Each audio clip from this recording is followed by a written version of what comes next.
힘들고 어려운 시기를 보낼 때일수록 더욱더 하나님의 사랑과 은혜는 우리를 소중하게 또 여기시고 우리를 위로하신다고 믿습니다.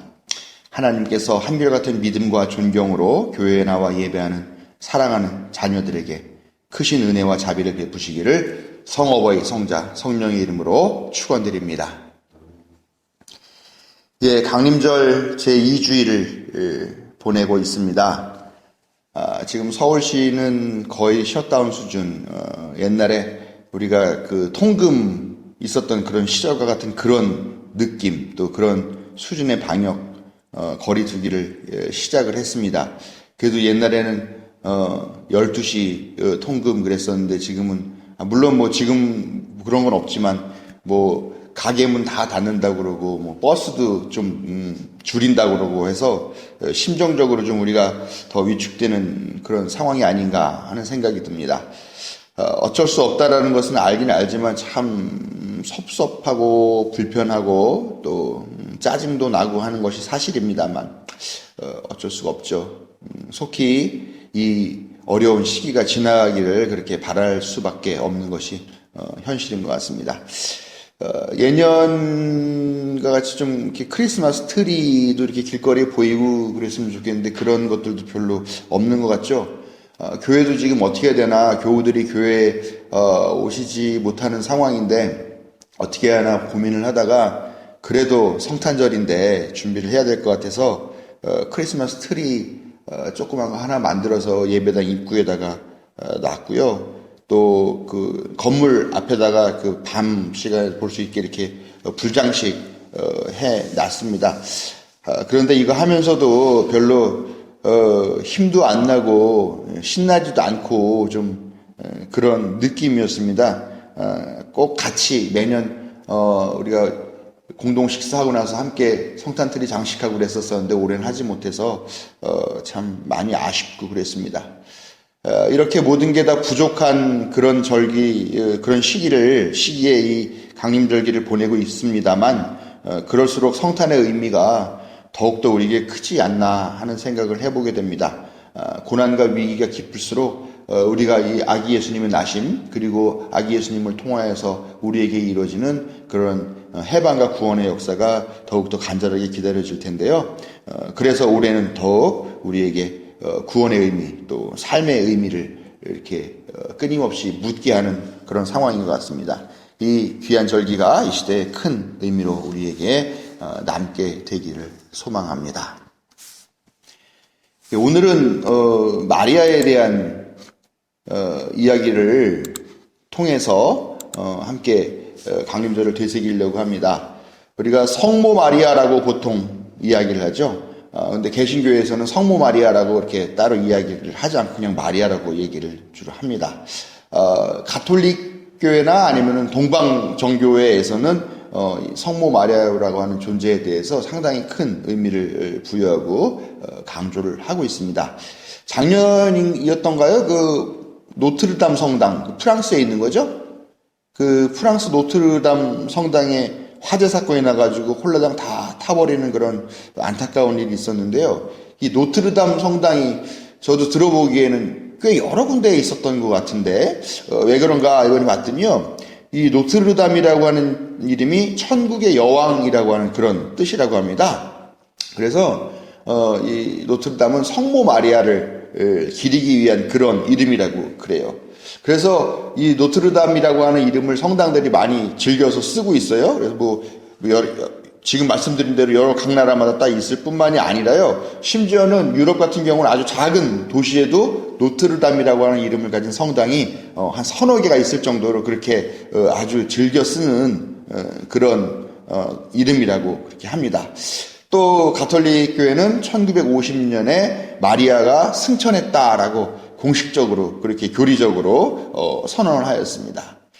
우리로서는 좀 믿어지지가 않고 동의가 되지 않는 그런 부분들이 분명히 있습니다만, 그런데 왜 가톨릭 동방정교회는 이렇게까지 마리아에 대한 존경심을 가지고 또 그 마리아를 신격화하면서 숭배하는 그런 사상이 뿌리 깊을까 하는 생각을 해보고, 또 한편으로는 왜 개신교는 이 성모에 대한 이런 어떻게 보면 외면, 때로는 무시하는 이런 자세들이 또 가톨릭이나 구교에 비하면 너무 과한 것 같아서 이게 정당할까 하는 그런 생각들을 하게 된다라는 거죠. 이런 생각들을 가지고서 강림절 제2주일을 또 맞이하면서 한번 오늘 말씀을 풀어가 보자 합니다. 오늘 말씀은 리차드 로어 신부라고 하는 사람이 쓴 보편적 그리스도라고 하는 책에서 제가 얻은 통찰을 함께 나누려고 하는 것임을 미리 말씀을 드립니다. 마리아는 기독교라고 하는 종교의 창시자라고 해야 될까요? 뭐 교주라고 해야 될까요? 뭐라고 적당한 좀 말을 찾기가 좀 애매하긴 합니다만 아무튼 그런 창시자를 낳은 한 개인이라고 하는 의미를 넘어서 좀 더 큰 의미로, 좀 상징적인 의미로, 좀 대표적인 의미로 이해해야 한다라고 하는 것이 이 책에서 우리에게 주는 교훈입니다. 한번 상상을 해봤으면 좋겠습니다. 왜 하나님은 사실 모든 것을 다 하실 수 있는 분이시잖아요. 그런데 왜 굳이 자기 자신이 이 세상에 오시면서 인간의 몸을 통해서 또 왜 인간의 몸을 빌어서 오실까? 그런데 그 인간의 몸을 통해서 오는데 어떤 사람을 통해서 왔냐? 바로 여자의 몸을 통해서 왔다라는 거잖아요. 사실 그 여자라고 하는 존재가 그 당시에는 사람 취급도 받지 못하는 그런 아주 비천한 무가치한 그런 존재로 인식이 됐는데 왜 굳이 신이 그런 비천한 특히 더 인간 취급 못 받는 여성의 몸을 통해서 태어났어야만 하셨을까 하는 그런 상상을 한번 해보게 된다라는 거죠. 지금같이 뭐 주민등록이 철저하고 뭐 그런 주민등록 번호를 발급받아야만 내가 여러 가지 사회적인 혜택을 받고 하는 그런 시대도 사실 그때는 아니죠. 그때도 물론 호적법이라는 게 있긴 있었지만 그냥 어느 날 홀연히 나타나셔서 홀연히 과업을 이루시고 또 다시 홀연히 떠나가셨다 하더라도 사실 그걸 갖고 누가 뭐라고 할 만한 사람도 없죠. 오히려 예수님이 마리아라고 하는 요셉의 아들로 태어났기 때문에 사람들이 다 뭐라고 그럽니까? 요셉의 아들 아니냐? 마리아의 아들 아니냐? 우리가 다 봤는데 제가 뭐가 그렇게 대단한 사람이 됐냐? 오히려 이렇게 좀 비하하는 그런 소리를 듣게 되었는데 굳이 그렇게 오실 필요가 있었을까 하는 생각을 해보게 된다라는 거죠. 아니면 신라의 시조라고 하는 그 박혁거세처럼 아래서 만약에 태어났다라고 한다면 오히려 더 극적인 효과가 있을 것 같지 않나. 그럼에도 왜 굳이 여자를 통해서 출산과 성장의 과정을 거쳤을까 하는 그런 생각을 합니다. 사실 우리가 성서를 읽으면서 보면은 예수님이 신이라고도 하고 또 완전한 인간이라고 합니다만 사실 우리가 볼 때는 인간인 척하는 것 같이 그런 느껴지는 부분들이 얼마나 많이 있습니까? 왜 굳이 인간으로 태어났냐? 이건 교리는 뭐라고 설명하냐면 인간이 지은 죄이기 때문에 인간 자신이 그 죄값을 해야 하기 때문에 그러나 그 죄값을 갚을 수는 없기 때문에 신이 인간의 몸으로 태어나서 그 죄값을 해줬다라고 하는 그게 교리적인 설명인데 사실 그런 거는 뭐 옛날 그 과거 고대 또 아니면 봉건 시대에나 통하는 그런 논리가 아니겠는가 하는 생각들을 많이 한다라는 거죠.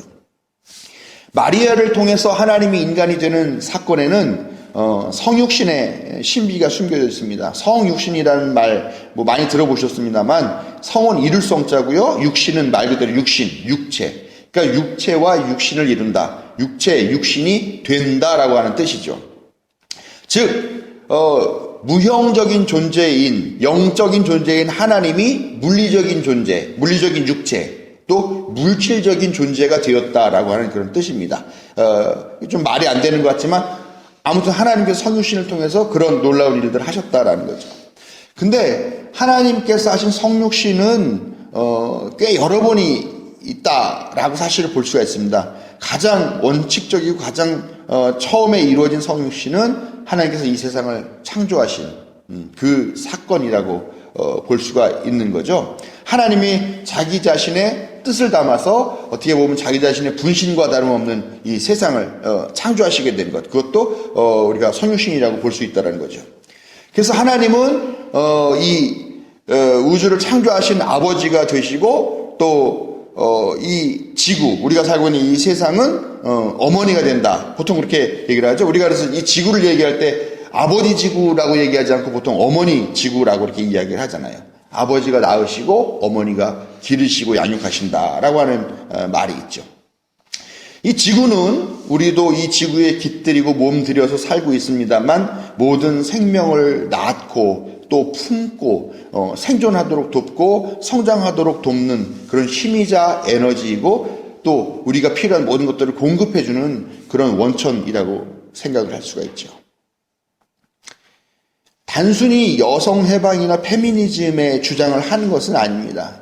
사실 수십만 년이나 이어져 온 남성 중심의 그 세계에서 여성의 역할이랬던 것이 얼마나 미약하였나. 사실 미약한 건 아니었죠. 정말 대단한 역할을 했습니다만 그러나 거기에 대해서 우리가 의미를 부여하는 것은 항상 미약하고 부차적이고 주변적이었다라는 겁니다.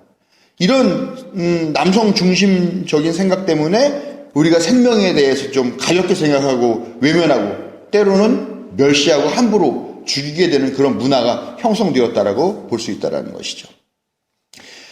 구세주이신 예수 그리스도께서 여자의 몸을 통해서 이 땅에 태어나신 것, 이 성육신의 신비는 생명을 낳고 돌보고 양육하는 그 역할에 대해서 큰 의미를 부여하고 있다라고 하는 것을 이 강림절기에 우리가 특별히 깨달아야 할 내용이라는 것입니다. 하나님께서 천지를 창조하심으로 우리에게 그 자신을 내어주신 첫 번째 성육신 이후에 두 번째 성육신을 우리에게 선물해 주셨죠. 그것은 바로 성육신하신 하나님 예수 그리스도의 탄생이라고 얘기를 할 수 있습니다. 근데 이 두 번째 성육신 사건도 마리아를 통해서 일어나게 되었다. 다 아시는 이야기겠죠.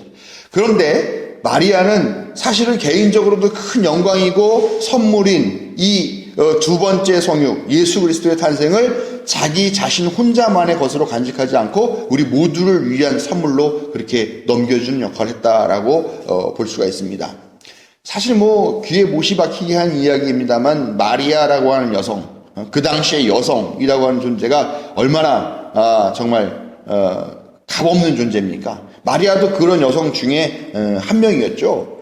존재 가치도 별로 없었고 존재 의미를 갖지도 못하는 삶을 살았으며 아버지와 남편의 소유물, 재산 목록에 들어가 있는 중에 하나로 치부되는 그런 존재였다. 사람 취급보다는 물건 취급을 받았던 그런 존재였고 또 마리아가 지금 말하는 것처럼 정말 비천한 존재. 그런데 그런 비천한 존재였지만 그를 통해서 하나님이 우리에게 오셨고 마리아를 통해 우리가 예수 그리스도를 받았다라는 것입니다. 그 마리아는 보이지 않는 하나님을 우리가 매우 구체적으로 볼 수 있게 하는 그런 통로가 되었다라는 거죠. 그건 바로 마리아가 어머니였기 때문이라는 것입니다. 여러분 한번 생각해 보십시오. 많은 사람들이 어머니로부터 바라는 것들이 있잖아요. 자기 자신이 어머니로부터 선물을 받기를 원하고 또 어머니가 우리를 키워주시기를 원하고 또 우리가 잘못했을 때 용서하시기를 원하고 우리가 상처받았을 때 위로받기를 원하고 또 때로는 호된 꾸지람도 있지만 그러면서도 그 가운데서도 나의 모든 결점들을 고쳐나가 주시는 그런 따뜻한 사랑과 자애를 베풀어 주시기를 우리가 어머니께 바라고 있다는 거죠. 또 그런 어머니를 필요로 하고 또 그런 어머니를 우리가 전적으로 신뢰하고 있다는 것이죠. 그런데 지금 내가 말했던 어머니한테 바라는 그런 것들이 다 사실은 우리가 하나님으로부터 받기를 원하는 것들이더라라는 겁니다. 이 마리아라는 여성을 통해서 완전히 둘로 나뉘어져 있던 것들이 하나로 결합되는 그런 신비로운 사건이 벌어진다는 겁니다. 신과 인간으로 나눠져 있던 것들, 비천함과 고귀함으로 나눠져 있던 것들, 하늘과 땅으로 나뉘어져 있죠. 남과 여로 나뉘어져 있죠. 이런 여러 가지 것들이 하나로 결합되는 이 신비가 바로 이 마리아라는 여성을 통해서 우리에게 드러났다라는 것입니다.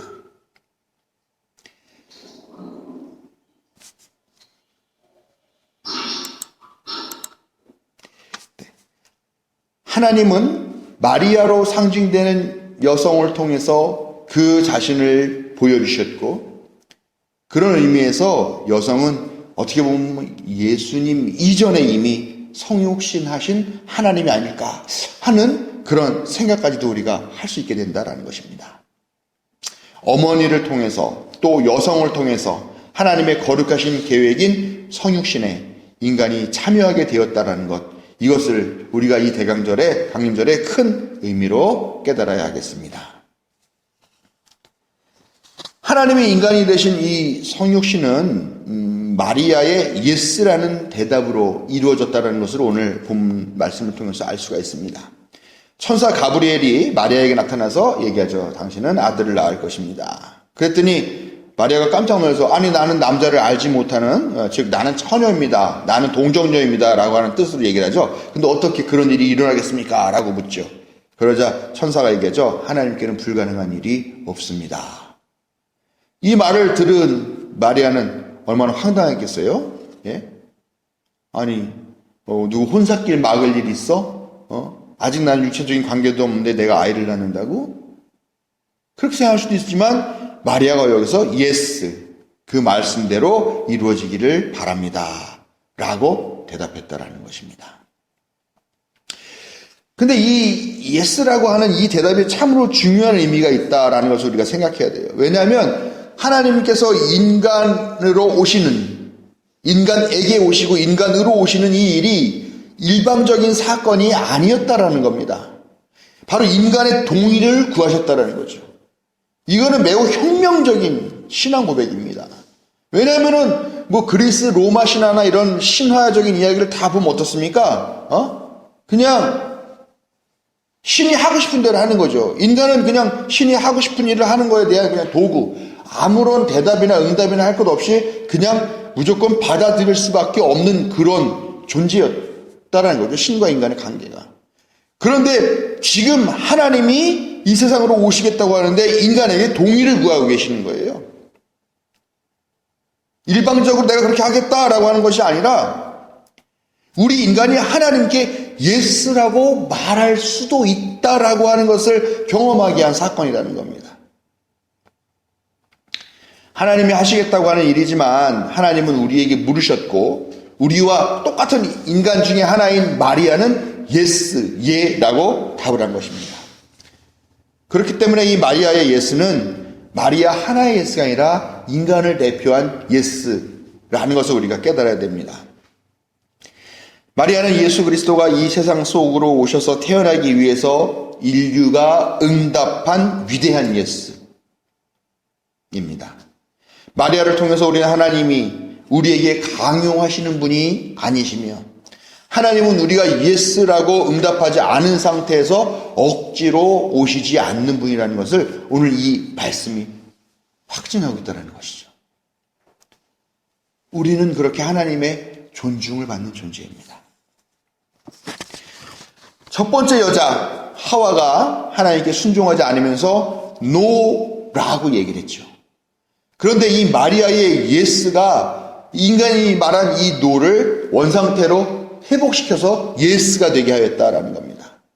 근데 이 과정 보면은 사실 마리아는 아무것도 한 게 없어요. 그냥 하나님을 전적으로 신뢰한다라는 의미로 예스라고, 단지 예스라고만 했다는 거죠. 그런데 이 예스라고 한 이 대답 안에는 하나님에 대한 무한 신뢰가 담겨 있다라는 그런 의미의 예스였다라는 것이죠. 이후에도 이 어머니 마리아의 행적을 보면 그렇죠. 하나님 예수님께서 첫 번째 기적을 베푸셨다라고 얘기하는 요한복음에서 가나안 혼인장 잔치에 가죠. 네, 포도주가 떨어졌죠. 그런데 그때 마리아가 아들에게 뭐라고 합니까? 야, 포도 떨어졌어. 이거 어떡하냐? 큰일 났다. 네가 어떻게 좀 해라. 이렇게 하지 않죠? 그냥 예수님께 말하죠. 포도주가 떨어졌다. 나머지는 예수께서 다 알아서 하실 것이라고 하는 것을 완전하게 신뢰하고 확신하고 있었다라는 것입니다. 마리아는 우리에게 하나님이 하시는 일을 어떻게 받아들이고 또 어떻게 다른 사람들에게 전해야 하는가라고 하는 것을 보여주는 아주 기본적인 원형을 우리에게 제시하고 있다는 것입니다. 존재감도 없고 가치도 얻지 못한 여성, 그리고 인간 자신이 하나님이 이루시고자 하는 그 사건의 배후에서 조용히 신뢰하고 기다리고 인내하는 것을 통해서 크고 거룩하고 놀라운 이 일에 동참하였다라고 하는 것을 우리가 깨달아야 되겠다라는 것입니다. 하나님은 전적으로 우리를 신뢰하고 인정하고 받아들이고 존중하시면서 우리에게 성육신을 선물하셨다. 그리고 우리는 그 일에 전적인 신뢰를 가지고 예라고 응답했다라고 하는 이 사실을 우리가 기쁘게 또 자부심을 갖고 기억하면서 이 절기를 지내야 할 줄로 믿습니다. 예수의 나심을 기다리는 강림절기에 마리아로 상징된 여성, 어머니, 그리고 인간의 대표로 상징된 마리아를 통해서 아기 예수님의 나심이 갖는 의미에 대해 진지하게 깨닫고 생각하고 묵상하는 그런 절기가 되기를 바랍니다. 생명을 주는 성육신으로서 그리고 우리의 주체적인 결정을 기다리시는 한없는 하나님의 자비와 또 그에 대한 전적인 신뢰 그리고 생명을 낳고 기르고 회복시키는 여성성에 대해서 감사하며 강림절기를 보내는 여러분들께 하나님의 은혜와 사랑이 함께 계시기를 축원드립니다.